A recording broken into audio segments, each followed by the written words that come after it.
తిరుమల కొండపై సంచలనం సృష్టించిన బాలుడి కిడ్నాప్ కేసు సుఖాంతమైంది. ఈ నెల 14న తిరుమలలో బాలుడిని కిడ్నాప్ చేసిన దంపతులు తమిళనాడులోని జిల్లా నమక్కల్లోని పోలీస్ స్టేషన్లో బాలుడితో సహా లొంగిపోయారు. తమకు సంతానం లేకపోవడం వల్లే బాలుడిని కిడ్నాప్ చేశామన్నారు ఆ దంపతులు. దాదాపుగా 17 రోజులు చిన్నారి చెన్నకేశవ తల్లిదండ్రుల నరకం అనుభవించారు. బాబు ఆచూకీ కోసం కొండపైనే పడికాపులు కాశారు. కిడ్నాప్ మిస్టరీ ఛేదించేందుకు రంగంలోకి దిగిన పోలీస్ బృందాలు ఏ పురోగతిని సాధించలేకపోయాయి. అయితే 4 రోజుల క్రితం తిరుమల ఆలయం లోపల సీసీ కెమెరా దృశ్యాల్లో స్పష్టంగా కిడ్నాపర్ల దృశ్యాలు కనిపించడంతో వాటిని అన్ని రాష్ట్రాలకు పంపించారు. దీంతో కిడ్నాపర్స్ పోలీసులకు లొంగిపోయారు.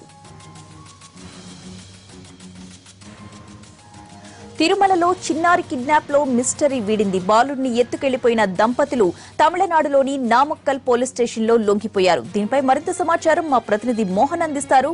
మోహన్, చెప్పండి, కిడ్నాప్ అయిన చిన్నారి దొరికినట్లుగా తెలుస్తోంది. పూర్తి అప్డేట్స్ ఏంటి? ప్రతిభ శ్రీవారి ఆలయం ఎదుట ఈ నెల 14వ తేదీన కిడ్నాప్ కు గురైనటువంటి బాలుడితో సహా కిడ్నాప్ కు పాల్పడిన దంపతులు తమిళనాడు రాష్ట్రంలోని తిరుచి జిల్లా నామక్కల్ పోలీస్ స్టేషన్ లో పోలీసుల ముందు లొంగిపోయారు. ఈ కేసుకు సంబంధించి కూడా 14వ తేదీ ఉదయం బాలుడిని కిడ్నాప్ చేసిన సమయంలో సంబంధించినటువంటి సీసీటీవీ ఫుటేజ్ ను మొదట్లో పోలీసులు గుర్తించి కిడ్నాపర్లు ఒక ప్రొఫెషనల్స్ గా భావించి ఆ దిశగా దర్యాప్తు చేశారు.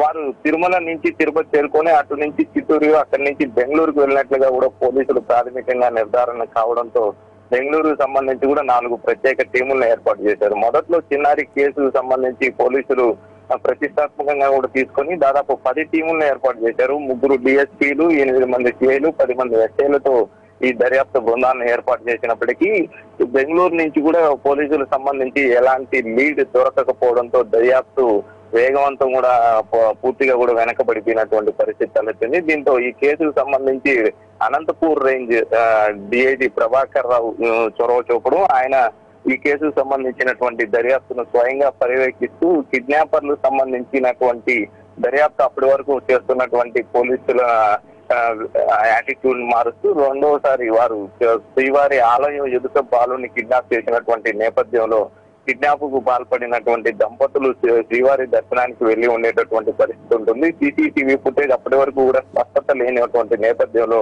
సీసీటీవీ ఫుటేజ్ ను ఆలయానికి సంబంధించి ఉన్న వాటిని పరిశీలించాలని చెప్పి కూడా పోలీసు సిబ్బందిని ఆదేశించడంతో దీనికి సంబంధించినటువంటి దర్యాప్తు బృందాలు సీసీటీవీ ఫుటేజ్ ఆలయానికి సంబంధించి పరిశీలించారు. దీంతో కిడ్నాపర్లు 12వ తేదీ ఉదయం సర్వదర్శనానికి సంబంధించి వైకుంఠం క్యూ కాంప్లెక్స్ ద్వారా శ్రీవారి ఆలయానికి ప్రవేశించి అదే రోజు రాత్రి 8:30 సమయంలో శ్రీవారిని దర్శించుకున్నట్లు వారికి సంబంధించినటువంటి సీసీటీవీ ఫుటేజ్ కూడా స్పష్టంగా లభించడంతో పోలీసులకు సంబంధించి కేసు దర్యాప్తు సులభతరంగా కూడా మారిందని చెప్పవచ్చు. ఆ సీసీటీవీ ఫుటేజ్ ఇవాళ కిడ్నాప్ కు పాల్పడినటువంటి దంపతులు పోలీసుల ముందు లొంగిపోయేటటువంటి పరిస్థితి కల్పించింది. ఈ సీసీటీవీ ఫుటేజ్ ను మీడియాకి విడుదల చేయడం, దీనికి సంబంధించి మీడియాలో విస్తృతమైనటువంటి వార్తలు వచ్చినటువంటి నేపథ్యంలో అటు తెలుగుతో పాటు తమిళనాడు రాష్ట్రంలో కూడా దీనికి సంబంధించినటువంటి వార్తలు ప్రచారం కావడం, అదేవిధంగా సోషల్ మీడియాలో కూడా దీనికి సంబంధించి ఒక వైరల్ గా ప్రచారం లభించడంతో కిడ్నాప్ పాల్పడినటువంటి దంపతులు ఇవాళ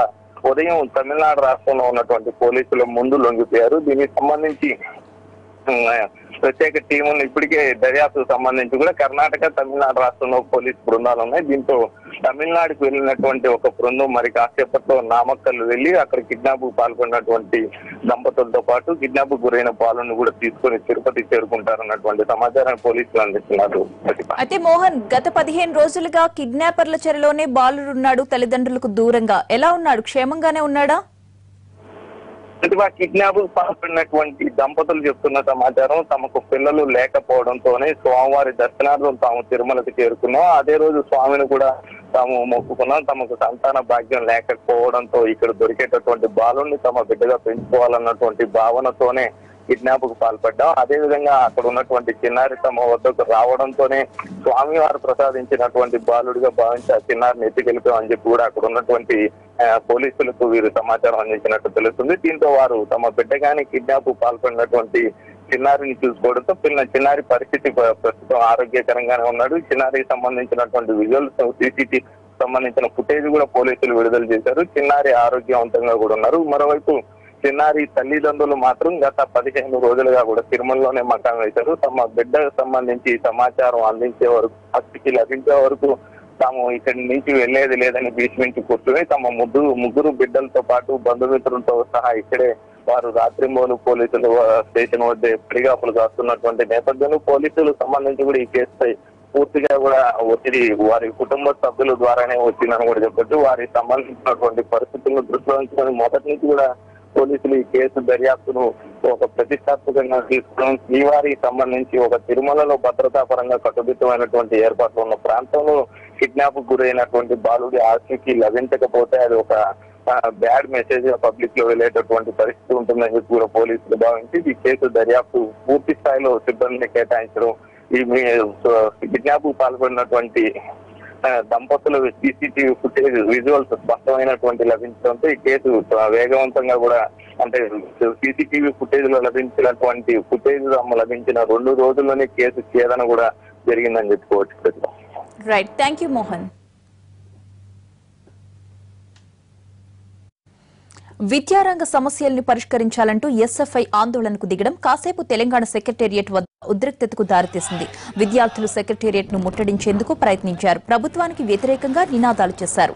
లోపలికి చొచ్చుకు వెళ్లడానికి ప్రయత్నిస్తున్న ఎస్ఎఫ్ఐ కార్యకర్తలను పోలీసులు అదుపులోకి తీసుకున్నారు.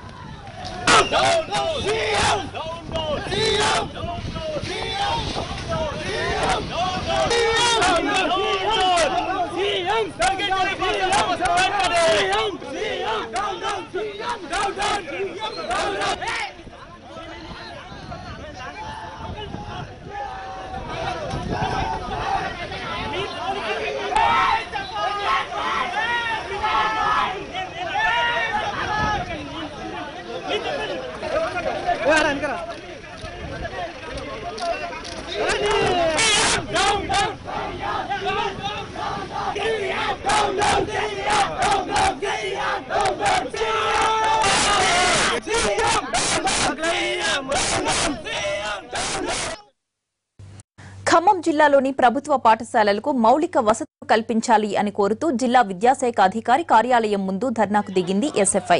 విద్యా సంవత్సరం ప్రారంభమైనా ఇప్పటి వరకు పాఠ్యపుస్తకాలు, దుస్తులు, భోజన సదుపాయం కల్పించడంలో ప్రభుత్వం విఫలమైందని ఆరోపించారు. ప్రభుత్వం ఇప్పటికైనా సమస్యలు పరిష్కరించకపోతే రానున్న రోజుల్లో మరిన్ని ఉద్యమాలు చేస్తామన్నారు ఎస్ఎఫ్ఐ కార్యకర్తలు.